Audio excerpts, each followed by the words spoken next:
আপোনালোক সকলোৰ বাবে খুবেই ভাল খবৰ। APSC CCE নটিফিকেশ্যন আউট হৈছে। ইয়াত বহুতো পদ মুকলি কৰি দিছে। আপোনালোকে যদি ইচ্ছুক প্ৰাৰ্থী হয় তেন্তে আবেদন কৰিব পাৰিব। এই ভিডিঅ'টিত মই আপোনালোকক education qualification age limit APSC অৰ্থাৎ আছাম পাব্লিক ছাৰ্ভিচ কমিশ্যনত আপোনালোকে এপ্লাই কৰিবলৈ হ'লে ইয়াত যোগ্যতা কিমান লাগিব আৰু আপোনালোকৰ কেতিয়াৰ পৰা অনলাইন হৈছে আৰু ইয়াৰ লাষ্ট ডেট কেতিয়া, ফৰ্ম ফিজ কিমান আৰু আপোনালোকৰ এক্সাম পেটাৰ্ণ সম্পূৰ্ণ ইনফৰমেশ্যন আপোনালোকে এই ভিডিঅ'টিৰ পৰা জানিবলৈ পাৰিব। আৰু যিসকল নতুন এছপিৰেণ্ট হয় তেওঁলোকৰ বাবে খুবেই ভাল খবৰ। আপোনালোকৰ বাবে বহুতো সুযোগ আহিছে অসম লোকসেৱা আয়োগৰ ফালৰ পৰা। আপোনালোকে যদি ইচ্ছুক প্ৰাৰ্থী হয় তেন্তে আবেদন কৰিব পাৰিব। এই ভিডিঅ'ত মই আপোনালোকক কেটেগৰী ৱাইজ কিমান পষ্ট আছে গোটেইখিনি আপোনাক মই জনাই দিম। ইয়াৰ আগতে আপোনালোকে যদি মোৰ ভিডিঅ'টো প্ৰথমবাৰৰ বাবে চাইছে তেনেহ'লে লাইক কমেণ্ট শ্বেয়াৰ কৰিবলৈ একেবাৰে নাপাহৰিব আৰু ইয়াৰ লগতে আপোনালোকে মোৰ চেনেলটো আপোনালোকে ছাবস্ক্ৰাইব কৰি ৰাখিব যাতে এনেকুৱা ধৰণৰ ভিডিঅ' এই চেনেলটোত আপোনালোকে পাই থাকে। পোনপ্ৰথমতে আপোনাক জনাই দিছোঁ যে APSC ফুল মিনিং হৈছে আছাম পাব্লিক ছাৰ্ভিচ কমিশ্যন। আৰু ইয়াত আপোনালোকৰ যিটো নেকি ভেকেঞ্চি 2025 বৰ্ষৰে ভেকেঞ্চি আছিলে কিন্তু 2026ত আউট কৰাই দিছে, ঠিক আছে। আৰু ইয়াত আপোনালোকৰ কেতিয়াৰ পৰা এপ্লাই ষ্টাৰ্ট হৈছে, আপোনালোকৰ এপ্লাই 13 এপ্ৰিলৰ পৰা ষ্টাৰ্ট হৈছে আৰু আপোনালোকৰ লাষ্ট আপোনালোকৰ 3 মে লৈকে আপোনালোকে আবেদন কৰিব পাৰিব। আৰু ইয়াত আপোনালোকক মই জনাই দিছোঁ যে APSC যিটো নেকি combined competitive examination or APSC CCE is one of the most আপোনালোকৰ যিটো নেকি অসমৰ এইটো হাই লেভেলৰ আপোনালোকৰ জব হয়। অসম লোকসেৱা আয়োগৰ যিটো ইয়াত আপোনালোকে চাকৰি পাব এইটো হৈছে অসমৰ যিটো নেকি আপোনালোকে সকলোৱে জানে যে এইটো APSC, ঠিক আছে। ইয়াত আৰু আপোনালোকৰ এক্সাম পেটাৰ্ণো অকণমান টাফ হয় আৰু ইয়াত আপোনালোকে যেতিয়া আপোনালোকে ইয়াত চাকৰি পাব বা আপোনালোকে চিলেকশ্যন পাব তেতিয়া আপোনালোকৰ যিটো নেকি অফিচাৰ ৰেংকৰ হৈ যায়, ঠিক আছে। কি পোষ্টত আপোনালোকে পাব এই ভিডিঅ'টোত আপোনালোকে সম্পূৰ্ণ দেখিবলৈ পাব যে এই নটিফিকেশ্যনটো দিয়া আছে যে কোনকেইটা পোষ্টত বহুতো পদ খালী হৈছে সেইটো আপোনালোকে জানিবলৈ পাৰিব। পোনপ্ৰথমতে মই আপোনাক জনাই দিছোঁ ইয়াত টোটেল পোষ্ট আছে 78।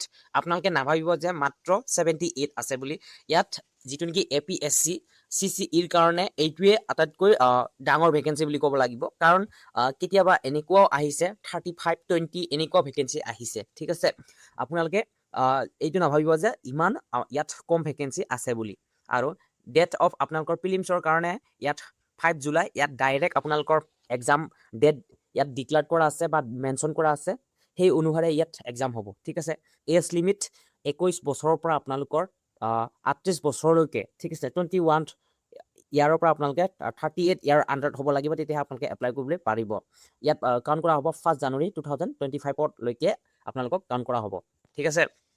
এডুকেশ্যন কোৱালিফিকেশ্যনৰ ওপৰত যদি মই আপোনাক ক'বলৈ যাওঁ তেন্তে আপোনালোকে সকলোৱে পৰিচিত যে APSCত আপোনালোকে যিটো নেকি এপ্লাই কৰিবলৈ হ'লে মিনিমাম আপোনালোকৰ গ্ৰেজুৱেশ্যন থকাটো বাঞ্ছনীয়, ঠিক আছে। সেইবাবে কৈছোঁ যে আপোনালোকৰ BSc BCom BA যিকোনো আছে আপোনালোকৰ যিকোনো এটা ষ্ট্ৰীমৰ পৰা হ'লেই হ'ব, আপোনালোকে ইয়াত এপ্লাই কৰিবলৈ পাৰিব, ঠিক আছে। ইয়াত কোনো ধৰণৰ পাৰ্চেণ্টেজৰ ওপৰতো ইয়াত উল্লেখ কৰা নাই। আপোনালোকে simple degree pass graduation pass হ'ব লাগিব, তেতিয়াহে আপোনালোকে ইয়াত এপ্লাই কৰিবলৈ পাৰিব। এইটো হৈছে অফিচাৰ ৰেংকৰ জব হয়। মই পুনৰবাৰ কৈছোঁ যে এইটো আপোনালোকৰ যিটো নেকি অফিচাৰ ৰেংকৰ হয়, এইটো আপোনালোকৰ হাই পেইং জব। অসমৰ এইটোৱে আটাইতকৈ ডাঙৰ জব হয়, ঠিক আছে, বা গভৰ্ণমেণ্ট জব হয়। এইটোৱে অসমৰ আটাইতকৈ ডাঙৰ। আৰু বহুতৰে আশা থাকে যে চিভিল ছাৰ্ভিচ কমিশ্যনত তেওঁলোকে চাকৰি পোৱাৰ বহুতৰে আশা থাকে। এইটো আশা বহুতে মানে আপোনালোকে নাভাবিব যে গোটেইখিনি কম ভেকেঞ্চি, সেইটো নাভাবিব। এইটো যে আপোনালোকৰ সুযোগ যে আপোনালোকে পাৰিলেও বা নোৱাৰিলেও আপোনালোকে দি চাওক, তেতিয়া আপোনালোকে বুজি পাব কেনেকুৱা চিষ্টেম কেনেকুৱা হয়, আপোনালোকৰ এক্সাম পেটাৰ্ণ কেনেকুৱা হয় আপোনালোকে জানিবলৈ পাৰিব, ঠিক আছে। এতিয়া আহক আমি চেলেৰিখিনি জানো যে চেলেৰি কিমান হ'ব, ঠিক আছে। আছাম চিভিল ছাৰ্ভিচ জেনিয়ৰ গ্ৰেড 1 বা জেনিয়ৰ গ্ৰেডৰ কাৰণে আপোনালোকৰ এইটো বেচিক পে' হ'ব, ঠিক আছে। 30,000ৰ পৰা আপোনালোকে 1,10,000লৈকে আপোনালোকে চেলেৰি পাব। ইয়াত গ্ৰেড পে'টো বহুত বেছি হয়, 13,300 হয়। আৰু আছাম পুলিচ ছাৰ্ভিচ জেনিয়ৰ গ্ৰেডৰে গোটেইখিনি। আৰু ইয়াত আপোনালোকে 30,000ৰ পৰা 1,10,000লৈকে পাব আৰু ইয়াতো 13,300 হয় গ্ৰেড পে'টো। ডিষ্ট্ৰিক্ট ট্ৰেন্সপৰ্ট অফিচাৰ মই কৈছোঁৱে গোটেইখিনি অফিচাৰ ৰেংকৰ পষ্ট হয়, ঠিক আছে। 30,000ৰ পৰা গোটেইখিনি একে হয়, গ্ৰেড পে'টো অকণমান কম বেছি, ঠিক আছে। যেতিয়া গ্ৰেড পে' কম বেছি হ'ব, যিটো গ্ৰেড পে'ত বেছি হ'ব সেইটো আপোনালোকে চেলেৰিটো বেছি পাব, ঠিক আছে।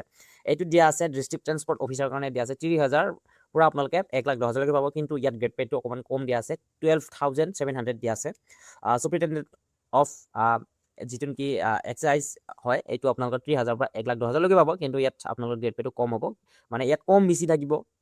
যিটো নেকি অফিচিয়েল যিটো নটিফিকেশ্যন দিয়া আছে সেইটো আমি কৈছোঁ যে ইয়াত যেনেকুৱা দিয়া আছে তেনেকুৱাই পাব, কিন্তু ইয়াতকৈ আপোনালোকে বেছি পাব, ঠিক আছে। ইয়াতো একে 12,000 আপোনালোকৰ 12,700 হয়। এছিষ্টেণ্ট ৰেজিষ্টাৰ্ড অফ কোঅপাৰেটিভ আপোনালোকৰ ছ'চাইটিছৰ কাৰণে ইয়াতো দিয়া আছে একেই হয় গোটেইখিনি 12,700 হয় গোটেইখিনি। মই আৰু আপোনালোকক চেলেৰিটো আপোনালোকক জনাই নাথাকোঁ, কাৰণ চেলেৰিটো প্ৰতিটো পষ্টৰ কাৰণে কম বেছি হয়, ঠিক আছে। আপোনালোকক মই এটাই জনাই দিছোঁ যে যিটো নেকি আটাইতকৈ কম হয়, ঠিক আছে। সেইটো জনাই দিম, তাৰপিছত আপোনালোকে ষ্টেপ বাই ষ্টেপ জানিবলৈ পাৰিব, ঠিক আছে। যিটো নেকি ইনস্পেক্টৰ অফ লেবাৰ আছে, ইয়াত 22,000ৰ পৰা আপোনালোকে ষ্টাৰ্টিং হয় 97,000লৈকে পাব, আৰু 9,400 হয় আপোনালোকৰ গ্ৰেড পে। আৰু ইনস্পেক্টৰ অফ এক্সাৰচাইজৰ কাৰণে আপোনালোকৰ 22,000 হ'ব, আৰু 97,000লৈকে গ্ৰেড পে 9,400 হয়। আৰু এছিষ্টেণ্ট এমপ্লয়মেণ্ট অফিচাৰৰ কাৰণে আপোনালোকৰ 22,000ৰ পৰা আৰম্ভ হৈ 97,000লৈকে হ'ব, আৰু প্লাছ দিয়া আছে। প্লাছ দিয়া মানে আপোনালোকৰ লাখলৈকেও অধিক হ'ব, ঠিক আছে। 1.5 লাখলৈকে আপোনালোকৰ চেলেৰি হ'ব। আৰু যিটো নেকি মই পোনপ্ৰথমতে কৈছিলোঁ, যিটো নেকি আপোনালোকৰ 30,000ৰ পৰা 1,10,000লৈকে আছিলে, সেইটো হৈছে আপোনালোকৰ 2 লাখলৈকে আপোনালোকে সেইটো চেলেৰি পাব, ঠিক আছে। লাষ্ট আপোনালোকৰ ৰিটায়াৰ হোৱাৰ 5-6 বছৰ আগত পাব আপোনালোকে, ঠিক আছে। এতিয়া মই আপোনালোকক জনাই দিছোঁ যে আপোনালোকে চাব ৰেজিষ্টাৰৰ কাৰণে আপোনালোকে 22,000ৰ পৰা 97,000লৈকে পাব, গ্ৰেড পে 9,400 হয়। Research assistant border protection and ডিপাৰ্টমেণ্টটোৰ আপোনালোকৰ আহিছে ইয়াত 22,000ৰ পৰা আৰম্ভ হৈ 97,000লৈকে, আৰু ইয়াত গ্ৰেড পেটো ছেম হয় আপোনালোকৰ 9,400, ঠিক আছে। APSC কেটেগৰী ৱাইজ ভেকেঞ্চি আপোনালোকৰ আনৰিজাৰ্ভৰ কাৰণে 42 দিয়া আছে, OBC MOBC কাৰণে 14 দিয়া আছে, SC কাৰণে 8 দিয়া আছে, STP কাৰণে 7 দিয়া আছে, STHO কাৰণে 7 দিয়া আছে, PWBD কাৰণে 3 দিয়া আছে। এক্স ছাৰ্ভিচমেনৰ কাৰণে এটাও নাই, ঠিক আছে। এক্স ছাৰ্ভিচমেনসকলে কৰিব পাৰিব, কিন্তু তেওঁলোকে আনৰিজাৰ্ভত তেওঁলোকে মাৰ্কটো উঠাব লাগিব, ঠিক আছে। APSC CCE service wise vacancy দিয়া আছে আপোনালোকৰ। আছাম চিভিল ছাৰ্ভিচ দিয়া আছে, আছাম পুলিচ ছাৰ্ভিচ দিয়া আছে, ডিষ্ট্ৰিক্ট ট্ৰান্সপৰ্ট অফিচাৰৰ কাৰণে দিয়া আছে, চুপাৰিনটেণ্ডেণ্ট আপোনালোকৰ চুপাৰিনটেণ্ডেণ্ট কাৰণে দিয়া আছে। ইয়াত গোটেইখিনি পষ্টখিনি দিয়া আছে, ঠিক আছে। আপোনালোকে চাই মেলি ল'ব পাৰে, মই গোটেইখিনি আপোনালোকক পষ্টটো নামটো জনাই গৈ থাকিম। এছিষ্টেণ্ট ৰেজিষ্টাৰ অফ কোঅপাৰেটিভ ছ'চাইটিছ দিয়া আছে, আছাম আৰ্বান এডমিনিষ্ট্ৰেটিভ ছাৰ্ভিচ দিয়া আছে, ইনস্পেক্টৰ অফ লেবাৰ দিয়া আছে, ইনস্পেক্টৰ অফ এক্সাৰচাইজ দিয়া আছে, এছিষ্টেণ্ট এমপ্লয়মেণ্ট অফিচাৰ দিয়া আছে, চাব ৰেজিষ্টাৰ দিয়া আছে, research assistant border protection and development department দিয়া আছে, ঠিক আছে। ইয়াতে কিমান পষ্ট আছে আপোনালোকে চাই মেলি ল'ব পাৰে, ঠিক আছে, যিহেতু ইতিমধ্যে অনলাইন হৈ আছে, ঠিক আছে। আজিৰ পৰা ষ্টাৰ্ট হৈছে যিহেতু অনলাইন, সেই গতিকে আপোনালোকে ইয়াত অতি সোনকালে এপ্লাই কৰি ল'ব পাৰে। এমপ্লয়মেণ্ট এক্সচেঞ্জ ৰেজিষ্ট্ৰেশ্যন আপোনালোকৰ যিটো এমপ্লয়মেণ্ট এক্সচেঞ্জ ৰেজিষ্ট্ৰেশ্যন থকাটো অতি প্ৰয়োজনীয়, কাৰণ এইটো নহ'লে আপোনালোকে ইয়াত এপ্লাই কৰিবলৈ নোৱাৰিব। আৰু স্মল ফেমিলি নৰ্মছ আপোনালোকে যিটো ফৰ্ম দিয়া আছে এইটো লাগিব, ফৰ্ম এইটো লাগিব, ঠিক আছে। এজ ৰিলেক্সেশ্যন পাব, সকলোৱে পাব, যিসকল জেনেৰেল কেটেগৰী নহয়।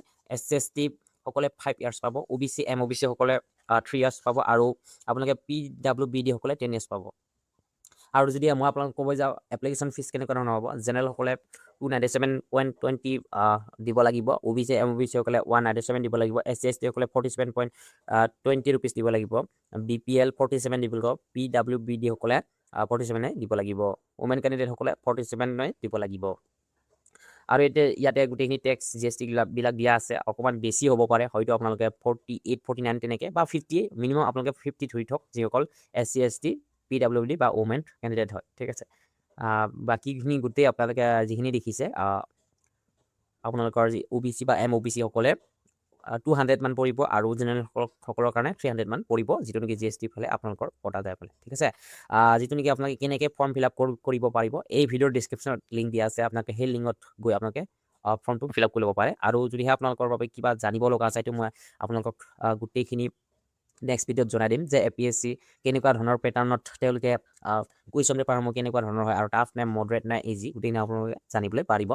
আৰু ষ্টাৰ্টিং ডেট হৈছে 13 এপ্ৰিল, অৰ্থাৎ আজিৰ পৰা হৈছে আৰম্ভ, আৰু 3 মে'লৈকে ইয়াত চলি থাকিব। আৰু আপোনালোকৰ CCE আপোনালোকৰ যিটো প্ৰিলিমছ সেইটো হৈছে 5 জুলাই, আপোনালোকৰ জুলাই মাহৰ 5 তাৰিখে আৰম্ভ হ'ব, ঠিক আছে। এই ভিডিঅ'ৰ ডিছক্ৰিপশ্যনত দিয়া আছে লিংক, আপোনালোকে এই লিংক থ্ৰু দি এপ্লাই কৰিবলৈ পাৰে, ঠিক আছে। পুনৰবাৰ কৈছোঁ, যদিহে আপোনালোকে ভিডিঅ'টো ভাল পায় তেনেহ'লে লাইক কমেণ্ট শ্বেয়াৰ কৰিবলৈ একেবাৰে নাপাহৰিব।